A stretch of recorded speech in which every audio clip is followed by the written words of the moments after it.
Estamos en el último capítulo de esta serie que empezamos hace 10 domingos atrás, que es la iglesia que debemos ser. Y vamos a ver en esta tarde una iglesia con fe.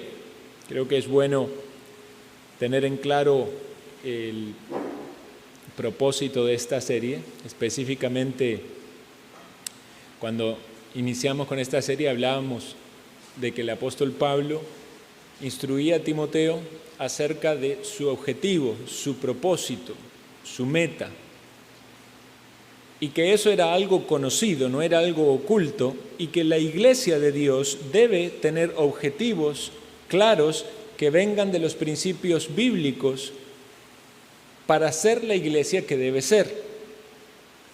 Entonces hablamos, en primer lugar, de una iglesia que adore verdaderamente.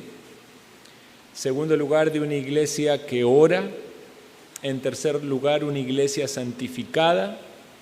Cuarto lugar, una iglesia trabajadora. Quinto lugar, una iglesia que aprende. Sexto lugar, una iglesia que evangeliza. Séptimo lugar, una iglesia separada. Octavo lugar, una iglesia que se sacrifique. Noveno lugar, una iglesia que ama. Y hoy nos toca una iglesia con fe.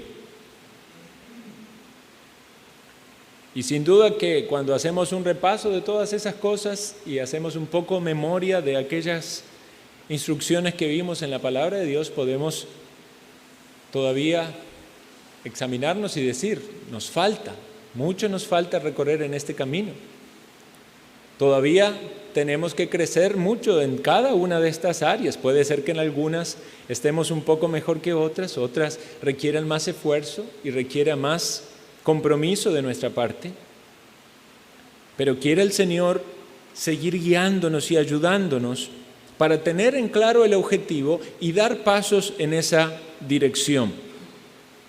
Recordemos entonces, hermanos, aquello que Dios nos ha hablado, y no estaría mal si en algún momento trae el Señor a nuestra mente alguno de estos temas o la necesidad de reverlos. Tenemos esa bendición de que los temas han sido grabados, ¿verdad? Están allí disponibles en el canal de YouTube y entonces podemos acceder a ellos y meditar en ellos. Cuando hablábamos de una iglesia que aprende, ¿verdad? Hacíamos la diferenciación entre el alumno que tomaba la clase tan solo de oyente y el alumno que tomaba el curso completo, ¿verdad? Y entonces decíamos que el alumno que iba de oyente no tenía que rendir examen, ¿verdad? Y quizás estaba allí un poco, bueno, si tenía mucho deseo iba a aprender, pero si no, y nada más estaba ahí, no estaba preocupado.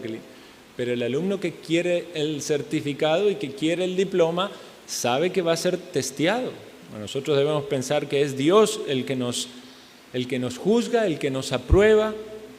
Y estamos hablando de cosas que tienen que ver con cada uno de nosotros en lo individual, pero también en todos como iglesia. Entonces tenemos que tener esa mentalidad colectiva y esforzarnos por crecer como iglesia en cada una de estas áreas. Y gracias a Dios por aquello que Él nos ha dado y hemos podido avanzar. Gracias al Señor por su obra en nosotros. Vamos a meternos entonces en el tema de hoy. La fe no solamente es un don que Dios nos da para nuestra salvación, sino que también es un deber cristiano. Y es un deber cristiano destacado entre las muchas responsabilidades cristianas en las Escrituras. Es cierto que Dios nos da la fe y tenemos la fe como un regalo de Dios, pero también somos llamados a tener fe, a confiar en Dios, a poner en práctica, a ejercer la fe. La definición bíblica por excelencia es en Hebreo 11:1, que dice: es pues la fe la certeza de lo que se espera, la convicción de lo que no se ve. Y en términos quizás más prácticos podemos hablar entonces de esa confianza en la fidelidad de Dios en sus características, en sus atributos, podemos mencionar la fidelidad, su provisión en nuestra vida, la confianza en sus promesas, y que como iglesia podemos obedecerle en todo lo que Él nos manda en su palabra y seguirle en todo lo que Él nos ordena, porque eso va a traer bendición. Entonces, la fe individual es sumamente importante en cada uno de nosotros, en nuestra vida cristiana, porque somos salvos por la fe, nos acercamos a Cristo, ¿verdad? Por la fe, recibimos el perdón de pecados por la fe, somos justificados, tenemos paz con Dios por medio de la fe, tenemos vida eterna por la fe, pero luego, como hijos de Dios, batallamos contra el pecado por la fe. Superamos o atravesamos las pruebas por la fe y servimos a Dios por la fe. Entonces no es una fe basada en algo del pasado y nada más, sino que es una fe activa, la fe del creyente. Por eso dice la Escritura, el justo por la fe vivirá, y no solo en relación a la salvación, sino al diario vivir. Y eso es aplicable también para la iglesia. Colosenses 2:6 dice: por tanto, de la manera que habéis recibido al Señor, andad en Él. ¿Cómo andamos en Cristo? Andamos en Cristo por la fe. Hoy hablábamos en la mañana de los cambios que debe haber en alguien que manifiesta ser de Cristo. ¿Cómo podemos hacer esos cambios? En nuestra naturaleza no queremos hacer esos cambios. Queremos ser como queremos ser. Pero ¿por qué el creyente se ve desafiado a producir esos cambios? Porque hay una fe que lo une a Cristo, pero también hay una fe que lo estimula a confiar que lo que Dios nos pide es lo que debemos hacer para nuestro propio bien. Como dije antes, Pablo le dice a Timoteo: tú has seguido mi doctrina, conducta, propósito, también menciona allí la fe. Quiere decir que Timoteo aprendía del apóstol Pablo no solo la doctrina, no solo veía la conducta de Pablo, sino que conocía los propósitos, que es lo que estamos viendo en esta serie, esa pródesis, ese objetivo, esas metas, pero también se menciona la fe. Cuando habla en hebreo acerca de los pastores y aquellos que habían ministrado, dice: considerad su conducta. Obviamente debe analizarse la conducta si fueron personas que vivieron a la luz de la palabra de Dios. Y luego dice: imitad su fe. Personas que terminaron bien la carrera sirviendo al Señor y llegaron hasta el final en la batalla de la vida cristiana con fe en el Señor. Entonces es una virtud también individual que debe ser desarrollada, pero también es algo colectivo. Y esto se ve también en la teología paulina, no solo de que el apóstol Pablo habla de fe como la fe de tal o cual persona, sino que habla de la fe en el sentido de la iglesia local, como si los aportes individuales de toda nuestra fe construyeran esta fe colectiva. Es la fe de la iglesia, la fe en conjunto. 2 Corintios 8:7 dice: por tanto, como en todo abundáis, Pablo hablando a la iglesia de Corinto. Una iglesia en la que, cuando hablamos de la iglesia de Corinto, generalmente no hablamos bien, ¿verdad? Casi que es algo despectivo, por todos los problemas y vicios que había en esa iglesia. Había divisiones, había pleito, había celos, muchas cosas negativas. Pero vean lo que le dice Pablo: por tanto, como en todo abundáis, en fe, en palabra, en ciencia. O sea, Dios había bendecido a esa iglesia con fe, es cierto, había muchos conflictos, pero era una iglesia que confiaba en Dios. No ponía en duda de que Dios iba a hacer grandes cosas en medio de ellos. Puede ser que otra iglesia entonces tenga otras deficiencias. No hay grandes conflictos, no hay grandes divisiones, no hay contiendas, pero es una iglesia que no está confiando y creyendo lo que Dios puede hacer. Aún así, Pablo esperaba que la fe en esa iglesia creciese, porque él habla. Dice, conforme crezca vuestra fe. Y hablaba obviamente en defensa de su ministerio y de que él no se recomendaba a sí mismo. Sin embargo, él decía, conforme crezca vuestra fe, ustedes van a comprender y van a entender el servicio que el apóstol Pablo con otros hermanos habían hecho allí. A la iglesia de los filipenses les habla de la fe y la describe como si fuese una ofrenda de sacrificio expiatorio. Obviamente es una comparación, pero él dice, aunque sea derramado en libación sobre el sacrificio y servicio de vuestra fe, me gozo y me regocijo con todos vosotros. Eran palabras de elogio por la fe y el servicio de estos hermanos. A la iglesia en Tesalónica les recuerda sin cesar acerca de la obra de fe y el trabajo de amor. Primera de Tesalonicenses 1:3 dice, acordándoos sin cesar delante del Dios y Padre nuestro de la obra de vuestra fe y del trabajo de vuestro amor y de vuestra constancia en la esperanza que es en nuestro Señor Jesucristo. Notemos allí cómo se vincula a la fe su resultado, que es una obra, la obra de vuestra fe. Y eso es lo que hablamos cuando explicamos la aparente contradicción entre la teología paulina y la de Santiago, ¿verdad? No hay contradicción. Entendemos que la fe es necesaria para ser justificado delante de Dios, pero ¿cómo uno es justificado delante de las personas? ¿Cómo las personas ponen a prueba o evidencian que efectivamente alguien es de Cristo? Con el cambio en la conducta, como hablábamos en la mañana, con obras que demuestran de que esa fe es una fe viva y no una fe muerta. La iglesia de Tesalónica ponía en práctica su fe con esas obras y su amor con obras, con trabajo, y su esperanza con constancia. Y Timoteo mismo va al apóstol Pablo y le lleva el testimonio o el comentario de cómo los hermanos andaban. Y noten que estamos hablando fe colectiva, ¿verdad? Y dice Pablo, 1 Tesalonicenses 3:6, cuando Timoteo volvió a nosotros, de vosotros a nosotros, y nos dio buenas noticias de vuestra fe y amor. O sea, Timoteo llega y le da un comentario acerca de esa fe colectiva. Dio buenas noticias de vuestra fe y amor. Qué bonito puede ser eso, hermanos, que si alguien viniese a esta iglesia y estuviese con nosotros un tiempo y visitara las casas y los hogares y estuviese en nuestras reuniones y pueda decir que esta es una iglesia donde hay fe.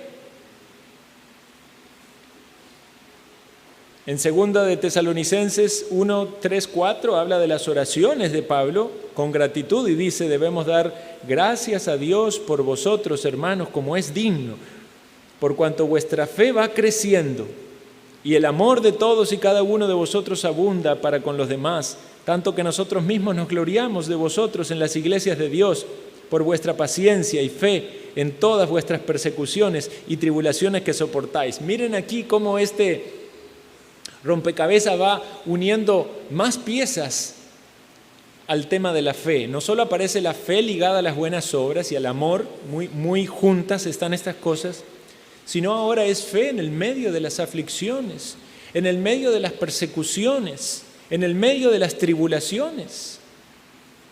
Se pone a prueba la fe, en la vida individual cuando uno tiene que pasar por pruebas. Y ahora en esta semana hemos sido probados, ¿verdad? Como iglesia, varios hermanos enfermos, con pérdidas, con dificultades.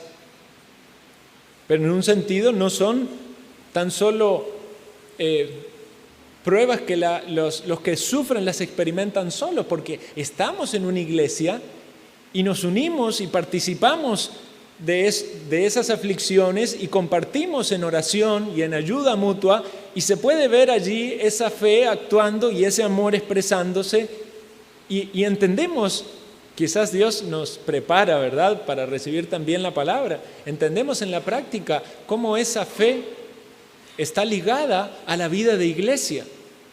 a las expresiones de amor, a las buenas obras, al interés mutuo, a la necesidad de orar juntos. Y es una gran bendición, hermanos, que podamos hacer este link, esta unión entre lo que Dios nos va enseñando y entre lo que vamos viviendo y entre lo que Dios nos va pidiendo por su palabra y cómo nosotros vamos respondiendo a esa su palabra.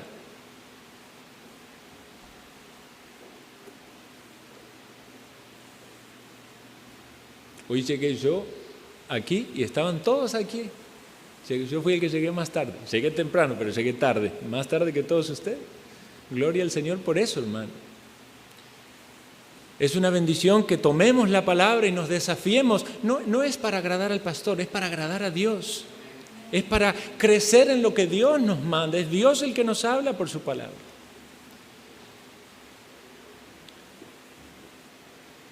La iglesia alaba a Dios con fe en medio de las tribulaciones, en medio de las pruebas. Y acepta la voluntad de Dios, pero también confía en el poder y en la obra de Dios y en las promesas de Dios. No es que el hecho de tener fe significa que las tribulaciones se van a ir automáticamente. No es que no va a haber personas enfermas, no es que no va a haber muerte, algunos pasarán. Pero viviremos eso con fe, confiando en lo que Dios nos dice en su palabra sobre cómo vivir cada una de esas cosas. El Señor nos dará su gracia para sobrellevar el dolor, nos dará el consuelo en medio de las pérdidas y la confianza para seguir clamando, para seguir esperando, para seguir sirviéndole. Segunda Tesalonicenses 1:11 dice: por lo cual asimismo oramos siempre por vosotros, para que nuestro Dios os tenga por digno de su llamamiento y cumpla todo propósito de bondad y toda obra de fe con su poder. Son interesantes las oraciones del apóstol Pablo, ¿verdad? No son fáciles a veces de entender porque parece que son frases muy largas y muchas comas, y si pudiéramos le pondríamos paréntesis y la tendríamos que hacer un montón de divisiones. Pero algo es claro aquí, nos dice, que Dios cumple el propósito de bondad y toda obra de fe con su poder. Evidentemente esa obra de fe es una obra que nosotros realizamos con fe en Él y podemos decir que Dios hace en nosotros. Porque la fe es algo que nosotros tenemos que tener, ¿verdad? No es un requisito para Dios, es un requisito para nosotros. Entonces la fe de la congregación, la fe colectiva, la fe corporativa, debe ser uno de estos propósitos también para nosotros, como era un propósito apostólico. Nosotros debemos disponernos, primero entenderlo, y luego disponernos y decir, nosotros tenemos que ser una iglesia de fe. ¿Y cómo podemos ser una iglesia de fe? Quizás hasta ese momento hemos pensado en la fe como algo muy individual. Pensémoslo como algo colectivo. No nos resta la responsabilidad individual, pero hay un paso más que debemos dar para que nuestro aporte individual también genere esta conciencia de grupo y nuestra fe unida pueda ser para la gloria y la alabanza de nuestro Dios. Una iglesia que confía en Dios, que confía en su palabra, que confía en sus promesas, que confía en su cuidado, que confía que Dios está guiando a su pueblo, que somos un pueblo, que somos un rebaño, ovejas, que Él nos va guiando, Él nos lleva a las aguas de reposo, Él nos lleva a delicados pastos, Él nos está alimentando, pero Él nos guía con su palabra, con su Santo Espíritu. Esa iglesia va a crecer, esa iglesia va a ser más fiel, va a ser más obediente, va a rendir mejor adoración, se va a comprometer más en la oración, le va a servir a Dios mejor.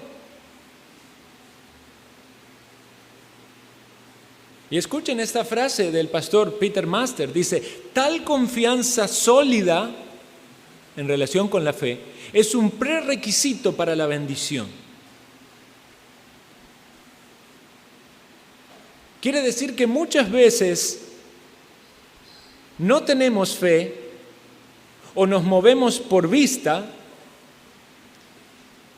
y no estamos haciendo lo que Dios nos pide, no estamos haciendo correctamente la obra de Dios, no le estamos sirviendo correctamente, y puede ser esa la razón por la cual no veamos la bendición. Siempre hay que tener cuidado con jugar con esa idea de que la fe, mi fe manipula a Dios, ¿verdad? Es una fe y es una confianza en lo que Dios va a hacer, porque Dios es soberano y es su buena voluntad hacerlo. Sin embargo, Dios quiere que mi fe crezca. Entonces no es lo mismo que no haya fe a que sí la haya. Es un medio que Dios ha establecido y es un medio por el cual Dios realiza las cosas. Dios no hizo muchos milagros, Jesús no hizo muchos milagros en algunos lugares por causa de la incredulidad.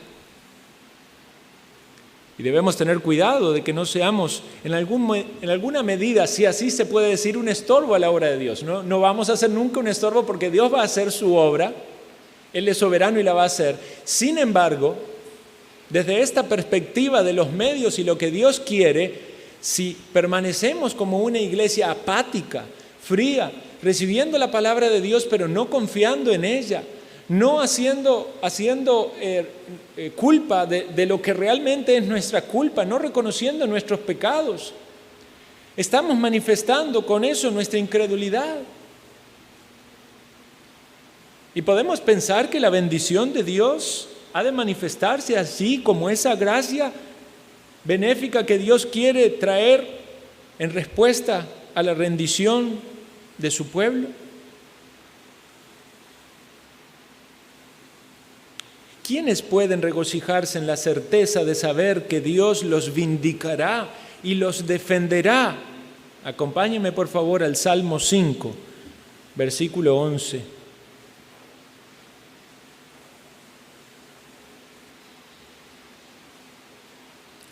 Dice el Salmo 5:11: pero alégrense todos los que en ti confían, den voces de júbilo para siempre, porque tú los defiendes. En ti se regocijen los que aman tu nombre. La fe debería ser un motivo de alegría, no una expresión de inseguridad. Como algunos dicen, vamos a confiar de que las cosas van a mejorar. Allí hay más duda que fe. Ora a Dios y le pide a Dios, pero sale de la oración con las mismas dudas, con las mismas amarguras, con las mismas tristezas. Le pide a Dios vencer el pecado, pero finaliza su oración para ir a buscar la tentación. No es una oración con fe. Somos tentados a vivir de un modo natural, no a vivir una vida sobrenatural, que es la vida del creyente. Es una vida sobrenatural. ¿Por qué? Porque Dios nos ha dado de su Espíritu en nosotros. Y es cierto, tenemos de su Espíritu y su Espíritu nos guía, su Espíritu nos muestra la verdad de su palabra, nos muestra aquello que está mal, pero podemos hacer cosas sobrenaturales que el hombre natural en este mundo no puede hacer. Podemos pensar con la mente de Cristo, podemos vencer el pecado en nuestra vida, en nuestra experiencia diaria. Podemos buscar a Dios y tener deleite en la comunión con Dios. Podemos leer su palabra y entender que Dios nos está hablando. Estas son experiencias de fe. Si usted no tiene fe y hace todas esas cosas, es nada más que religiosidad vana, seca, que no mueve su corazón, no mueve su alma, no mueve nada, es nada más un cumplir. Por eso, hermanos, esto es de aplicación muy práctica en cada momento de nuestra vida. Al levantarnos y comenzar un nuevo día con todas las luchas y las debilidades que tenemos, pero usted se encomienda a Dios, que Él le va a dar fuerzas, que Él le va a cuidar, que Él le va busca la dirección de Dios, quiere hacer la voluntad del Señor, quiere honrarle, quiere vencer el pecado, quiere servirle. Y no piensa solo en usted mismo, piensa en que hay un cuerpo del cual usted forma parte y de que su fidelidad a Dios y su servicio a Dios y su amor por Dios va a afectar o bendecir a los que le rodean en el cuerpo de Cristo. Ahora debemos pensar entonces también, hermanos, en esta fe a la hora de hacer la obra de Dios y de servir a Dios. Como iglesia de Dios, somos llamados a hacer obras de fe, a servir a nuestro Dios, y hay una gran tendencia en esta época a caer en estrategias humanas y en metodologías inventadas por los hombres que son un atentado en contra de la fe. Y podemos mencionar muchas cosas que se hacen en muchas iglesias o que algunos creyentes lo tienen como una práctica, como un estilo de vida, con ese afán de querer hacer la obra de Dios y que traiga resultado, que dé frutos. Como yo dije una vez de ese famoso pastor o predicador que cuando fue a fundar su iglesia, él dijo: voy a ir al lugar donde hay mayor crecimiento demográfico, ¿verdad? Entonces eligió y el lugar donde había más dinero, ¿verdad? Fue ahí. Quería que de su iglesia haya gente con buen billete. Y después fue a visitar las casas, casa por casa, y le preguntó: ¿qué le gusta de usted de una iglesia? ¿Qué tipo de música quiere? ¿Qué actividades quiere? ¿Qué le gustaría para los niños? ¿Qué le entretiene a los grandes? Entonces, ¿qué fue lo que quiso hacer este hombre? Una iglesia a la medida del deseo de la gente. ¿Es esa la manera en la que Dios pide hacer la obra? ¿Vamos a preguntarle a la gente cómo quiere la iglesia? ¿O le vamos a preguntar a Dios cómo debe ser una iglesia? ¿Vamos a querer agradar a la gente de lo que debe ser una iglesia o vamos a confiar en lo que Dios nos dice en su palabra? Bueno, así es que hay muchas iglesias donde hacen lo que a la gente le gusta que hagan. Por eso hay lugares para la danza, para el teatro. La gente confía en que las personas se van a convertir porque ponen una película, ¿verdad? Una película ahí de la pasión y el sufrimiento de Cristo. Y cuando más sangre y más atrocidades se ven, entonces piensan que va a ser más poderosa. Hermanos, Dios salvó a miles antes de que existiese la película. Y no salva a las personas por la película. En todo caso, si hay algo que pueda ser bueno en algo así, es el contenido bíblico. Pero Dios eligió salvar por la predicación.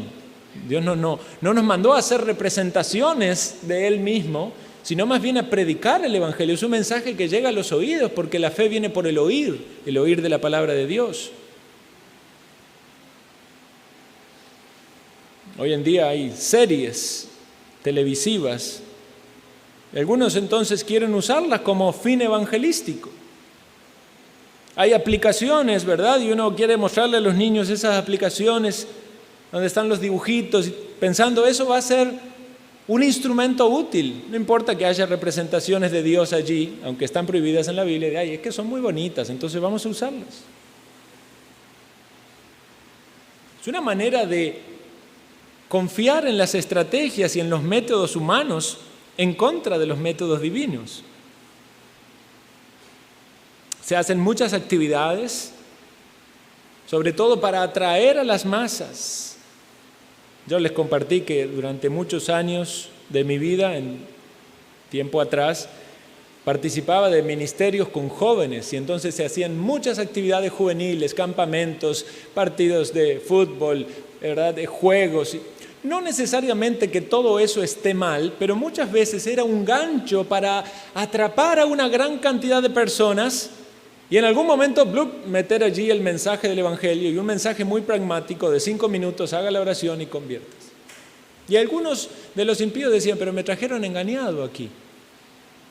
Hasta los impíos notaban el engaño en eso.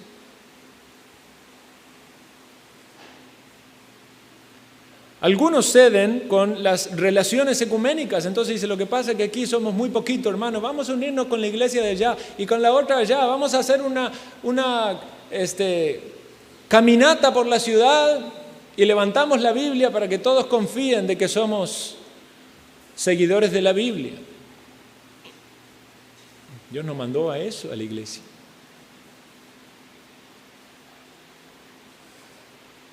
Otros quieren flexibilizarse y parecerse más al mundo. Por eso entonces dicen que si en lugar de tener este púlpito aquí ponemos nada más una plataforma, y si yo me he visto con una ropa más informal y quizás ustedes tienen sillones en lugar de sillas y bajamos la luz y ponemos música, entonces ya va a parecer otra cosa, pero no queremos parecer otra cosa. Queremos que sea un lugar solemne, un lugar conforme a las medidas de nuestras posibilidades, un lugar reverente, un lugar donde la palabra es predicada, Cristo es exaltado, no donde son satisfechos los deseos de espectáculo, de show, de entretenimiento. Ahora, hermanos, este camino que elegimos y que consideramos que es el camino bíblico no es el más fácil.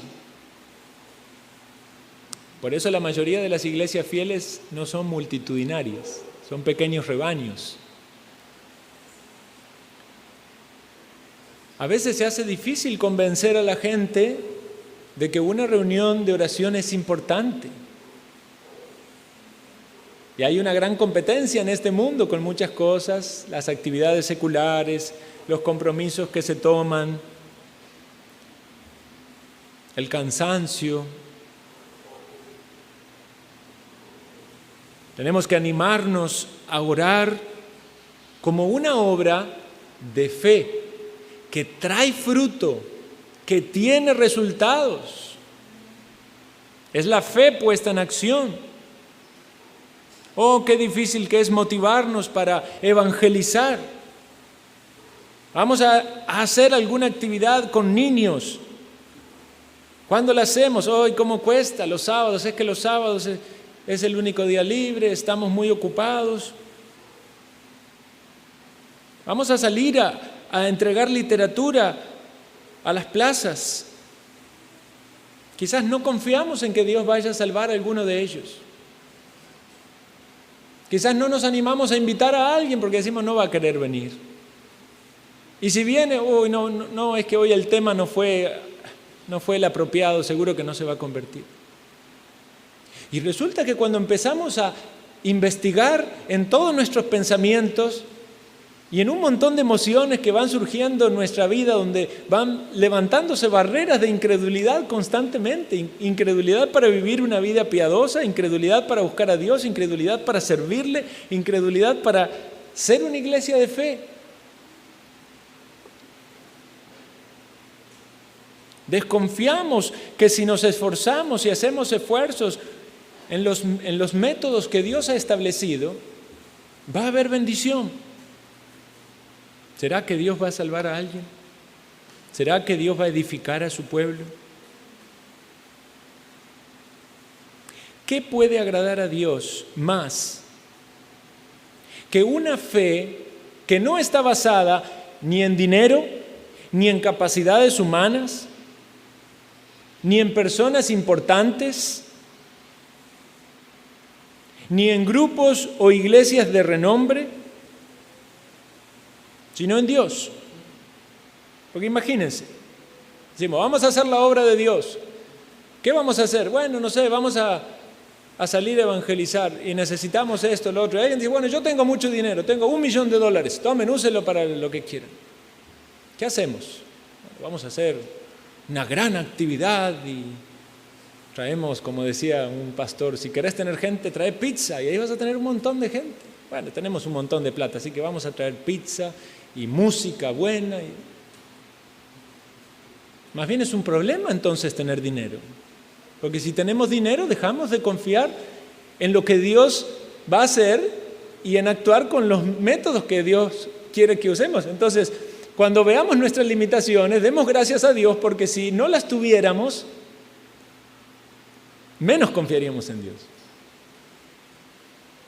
Si esta iglesia tiene necesidades o tiene limitaciones, decía, es que si la iglesia tuviera un mejor templo. Si tuviera aire acondicionado, aquí vendría más gente. No, gracias a Dios que no hay aire acondicionado. Por este momento, ¿verdad? Obviamente todos queremos tener aire acondicionado.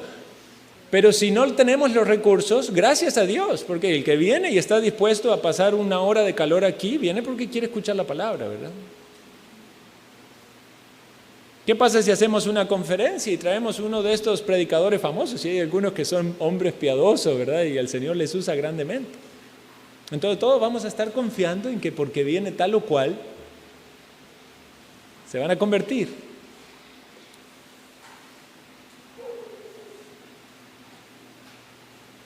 Debemos analizar, hermanos, cómo en nuestra vida diaria, en nuestros pensamientos, en nuestras actitudes, en lo que hacemos y en lo que no hacemos, la fe entra en juego, ya sea su presencia para bendición o su ausencia como una deficiencia en nosotros. ¿Por qué no hacemos muchas cosas? No es por falta de recursos, no es por falta de capacidades, ni talentos, ni dones. ¿Saben por qué no hacemos muchas cosas, hermanos? Debemos reconocerlo, es porque no tenemos fe. Porque hay gente que con menos recursos, menos talento y menos capacidades tienen más fruto.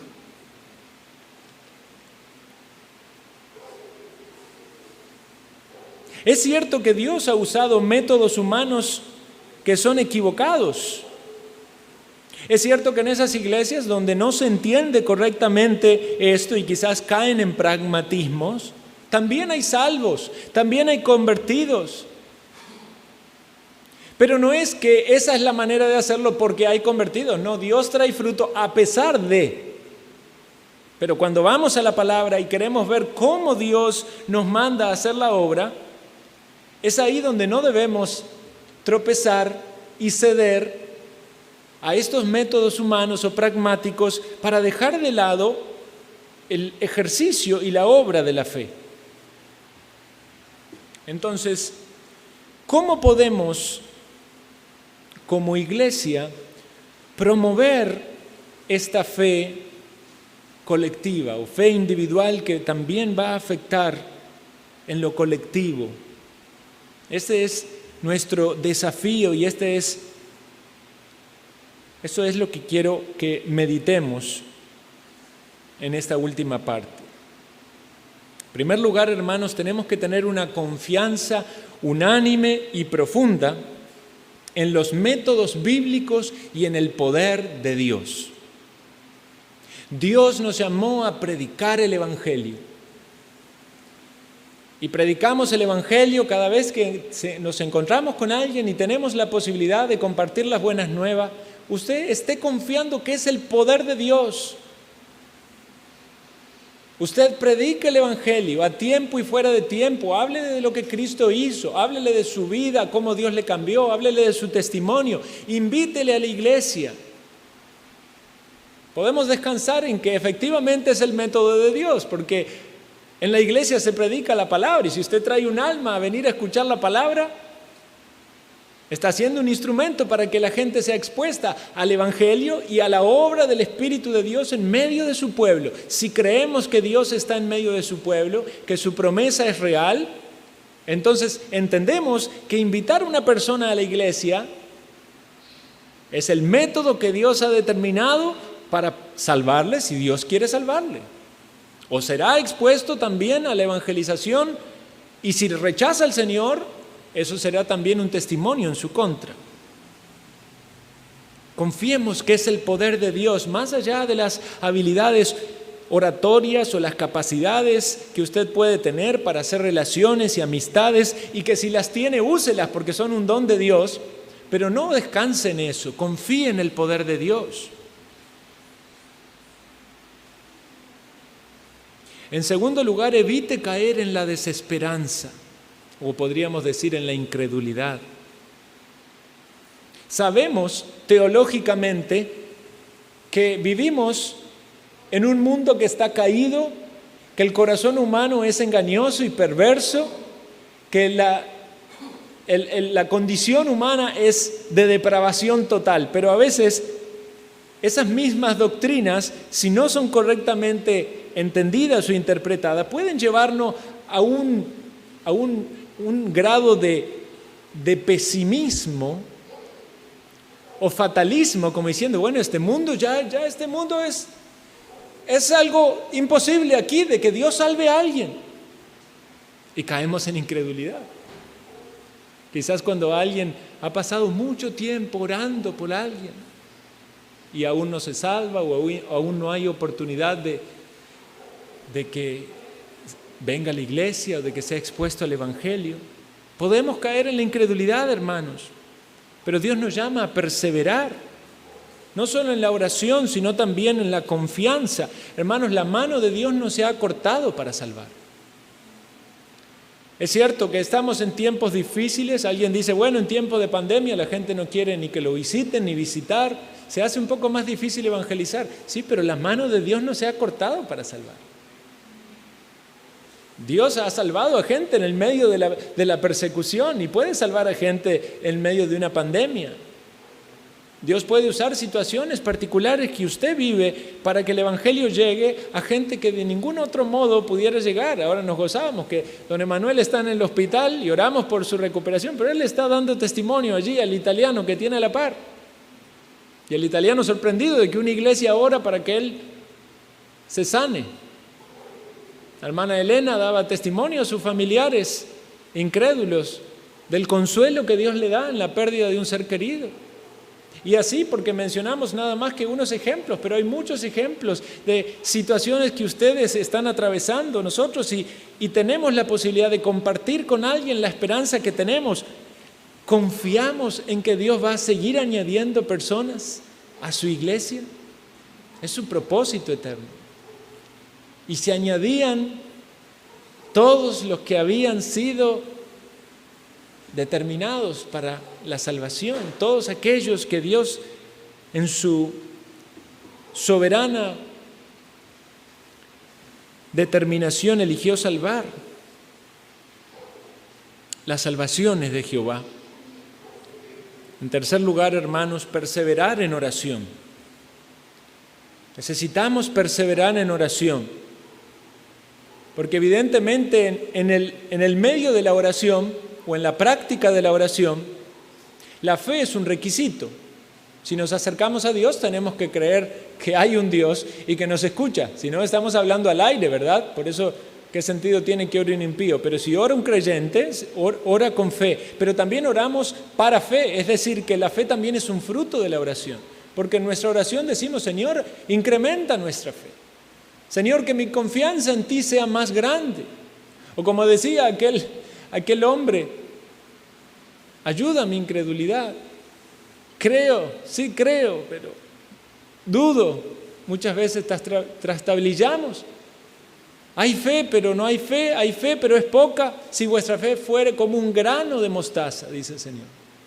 Dirías a este monte que se traspase al mar, o a este árbol que se desarraigue y se vaya al mar. Cuando el Señor dice que por medio de la fe podemos mover montes, ¿cómo ponemos eso en práctica? Yo quiero desafiarte a que lo pienses. En tu situación particular, ¿cuáles son los montes? Piénselo usted en su situación particular. Yo quiero ayudarle a aplicar la palabra, porque tenemos montes, hermanos, enfrente nuestros, que nos parecen imposibles de atravesar. Y nuestro pensamiento muchas veces en incredulidad es, hay que soportar, esto no se puede, así es, no va a cambiar. Pero lo que Dios nos está pidiendo es que tengamos fe y que oremos con fe y que enfrentemos la situación con fe. Si tenemos que cruzar el río y lo que Dios quiere es que crucemos el río, las aguas se abrirán. Si tenemos que enfrentar un ejército y ese ejército es mucho más poderoso, Dios puede destruir a 185,000 en una sola noche. Y si usted está muriendo de hambre, en ese campamento hay un montón de bienes para tomarlos. Necesitamos perseverar en oración. Y la palabra va de la mano porque, como decíamos, la palabra nos da el material para que tengamos fe y en la oración lo ponemos en práctica. Quiero animar una vez más, hermanos, a todos los que les es posible a participar en la reunión de oración aquí y a unirse a estas reuniones que estamos haciendo y a estos grupos, a estas parejas de oración. No importa que esas sean llamadas breves, no importa que tan solo esté unos minutos, formemos la disciplina de la oración. Y si muchas veces cuesta en grupo, ¿verdad? Cuesta mantener la disciplina en grupo, yo me pregunto, ¿cuánto más costará en lo individual? Porque si hay otro que te motiva y que te anima y que te dice y entonces, ¿qué será en lo individual?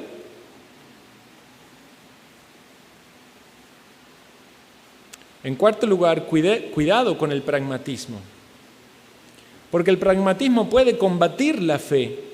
Yo creo que nosotros como iglesia no tenemos tanto problema con el pragmatismo. Creo que más bien quizás deberíamos tener un poco más de actividad, pero es bueno que sepamos que no es el pragmatismo lo que va a traer el resultado, sino es la proclamación de la palabra de Dios dependiendo del poder de Dios y en los métodos que Dios ha determinado. El discipulado es un método para poder influir en las personas, en la evangelización y en la instrucción. Es un mandamiento del Señor. Y en quinto lugar, recordemos, hermanos, que estamos en una batalla. No peleamos contra carne ni sangre, sino contra huestes espirituales de maldad. Es una guerra espiritual. Es una guerra que se pelea con fe. Debemos tener toda la armadura del Espíritu, pero necesitamos la fe.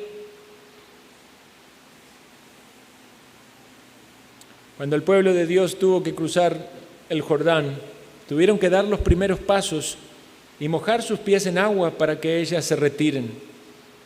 Cuando les dijo que esos grandes muros de Jericó iban a ser destruidos, tenían que rodearlos 7 días y 7 veces y gritar. Y ese era un acto de obediencia, pero también de fe. ¿Cómo un grito iba a hacer caer esas grandes piedras? ¿Cómo es que las personas se convertirán? ¿Sus familiares? ¿Cómo es que se van a convertir? Tenga fe, hermano. Tenga fe en que Dios va a transformar esos corazones. ¿Cómo es que la iglesia va a vivir una comunión tan estrecha y amor? Con fe. Que la gente pueda decir, ¿qué pasa en esa iglesia? ¿Cómo es que saben tanto de la Biblia? Porque tienen fe en el Señor, en que Dios les revela su palabra, en que entienden su voluntad, en que Dios los guía. Que la gente pueda decir, ¿por qué llegan allí más personas y se convierten? Porque esa gente tiene fe en el poder de Dios y en el obrar de Dios.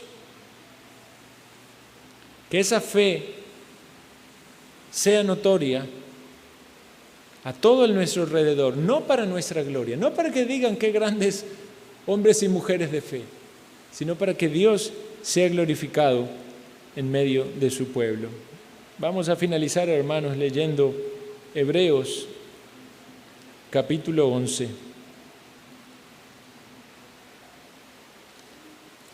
El conocido capítulo de la fe. Es pues la fe la certeza de lo que se espera, la convicción de lo que no se ve. Porque por ella alcanzaron buen testimonio los antiguos. Por la fe entendemos haber sido constituido el universo por la palabra de Dios, de modo que lo que se ve fue hecho de lo que no se veía. Por la fe Abel ofreció a Dios más excelente sacrificio que Caín, por lo cual alcanzó testimonio de que era justo, dando testimonio de sus ofrendas, y muerto aún habla por ellas. Por la fe Enoc fue traspasado para no ver muerte, y no fue hallado porque lo traspuso Dios, y antes que fuese traspuesto, tuvo testimonio de haber agradado a Dios. Pero sin fe es imposible agradar a Dios, porque es necesario que el que se acerca a Dios crea que le hay y que es galardonador de los que le buscan. Por la fe Noé, cuando fue advertido por Dios acerca de las cosas que aún no se veían, con temor preparó el arca en que su casa se salvase, y por esa fe condenó al mundo y fue hecho heredero de la justicia que viene por la fe. Por la fe Abraham, siendo llamado, obedeció para salir al lugar que había de recibir como herencia y salió sin saber dónde iba. Por la fe habitó como extranjero en la tierra prometida, como en tierra ajena, morando en tiendas con Isaac y Jacob, coherederos de la misma promesa. Por la fe esperaba la ciudad que tiene fundamento, cuyo arquitecto y constructor es Dios. Por la fe también la misma Sara, siendo estéril, recibió fuerzas para concebir y dio a luz aún fuera del tiempo, de la edad, porque creyó que era fiel quien lo había prometido. Por lo cual también de uno, y ese, ya casi muerto, salieron como las estrellas del cielo en multitud y como la arena innumerable que está a la orilla del mar. Conforme a la fe murieron todos estos sin haber recibido lo prometido, sino mirándolo de lejos y creyéndolo y saludándolo y confesando que eran extranjeros y peregrinos sobre la tierra.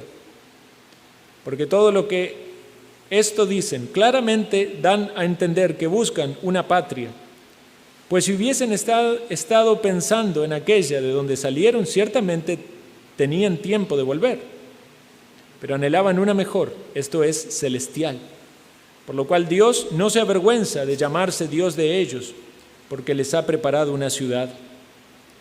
Por la fe Abraham, cuando fue probado, ofreció a Isaac, y el que había recibido las promesas ofrecía su unigénito, habiéndosele dicho: en Isaac te será llamada descendencia, pensando que Dios es poderoso para levantar aún de entre los muertos, de donde en sentido figurado también lo volvió a recibir. Por la fe bendijo Isaac a Jacob y a Esaú respecto a las cosas venideras. Por la fe Jacob al morir bendijo a cada uno de los hijos de José y adoró apoyado sobre el extremo de su bordón. Por la fe José al morir mencionó la salida de los hijos de Israel y dio mandamiento acerca de sus huesos. Por la fe Moisés cuando nació fue escondido por sus padres por 3 meses porque le vieron niño hermoso y no temieron el decreto del rey. Por la fe Moisés, hecho ya grande, rehusó llamarse hijo de la hija de Faraón, escogiendo antes ser maltratado con el pueblo de Dios que gozar de los deleites temporales del pecado, teniendo por mayores riquezas el vituperio de Cristo que los tesoros de los egipcios, porque tenía puesta la mirada en el galardón. Por la fe dejó Egipto no temiendo la ira del rey, porque se sostuvo como viendo al invisible. Por la fe celebró la Pascua y la aspersión de la sangre, para que el que destruía los primogénitos no los tocase a ellos. Por la fe pasaron el mar rojo como por tierra seca, e intentando los egipcios hacer lo mismo fueron ahogados. Por la fe cayeron los muros de Jericó después de rodearlos 7 días. Por la fe Rahab la ramera no pereció juntamente con los desobedientes, habiendo recibido a los espías en paz. ¿Y qué más digo? Porque el tiempo me faltaría, contando de Gedeón, de Barak, de Sansón, de Jefté, de David, así como de Samuel y de los profetas, que por fe conquistaron reinos, hicieron justicia, alcanzaron promesas, taparon bocas de leones, apagaron fuegos impetuosos, evitaron filo de espada, sacaron fuerzas de debilidad, se hicieron fuertes en batallas, pusieron en fuga ejércitos extranjeros. Las mujeres recibieron sus muertos mediante resurrección, mas otros fueron atormentados, no aceptando el rescate a fin de obtener mejor resurrección. Otros experimentaron vituperios y azotes, y a más de estos prisiones y cárceles. Fueron apedreados, aserrados, puestos a prueba, muertos a filo de espada, anduvieron de acá para allá cubiertos de pieles de ovejas y de cabras, pobres, angustiados, maltratados, de los cuales el mundo no era digno, errando por los desiertos, por los montes, las cuevas y las cavernas de la tierra. Y todos estos, aunque alcanzaron buen testimonio mediante la fe, no recibieron lo prometido, proveyendo Dios alguna cosa mejor para nosotros, para que no fuesen ellos perfeccionados aparte de nosotros. Hermanos, esta es la gran galería de los héroes de la fe. Y teniendo tantos buenos ejemplos, Que nosotros podamos poner los ojos en Jesús, como dice el capítulo siguiente, y desafiarnos a vivir de esta manera, en lo individual y como iglesia, para que el testimonio de la obra de fe en nuestras vidas y en nuestra iglesia sean notorios a todos. Oremos.